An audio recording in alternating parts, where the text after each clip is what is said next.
Warga Jalan Sersan KKO Badarudin, Kecamatan Ilir Timur 2, Palembang sempat khawatir akibat ulah seorang pria yang mengamuk di jalan dan meneror warga menggunakan senjata tajam. Satu warga dilaporkan terluka akibat sabetan senjata tajam pelaku. Upaya polisi menangkap pelaku diwarnai ketegangan setelah satu perwira polisi terluka karena pelaku melakukan perlawanan. Polisi pun melumpuhkan pelaku yang akhirnya tertangkap.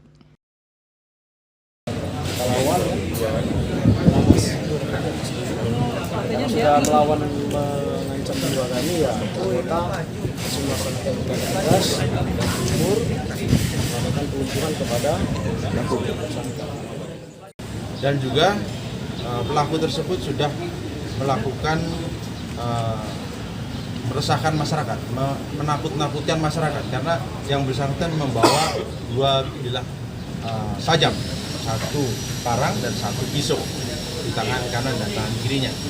Betul, yang bersangkutan pelakunya itu ada, didapatkan, dan kemudian di situ terjadi perlawanan antara anggota kepolisian dari Polsek IT2 bersama dengan tim opsional dari Polrestabes Palembang.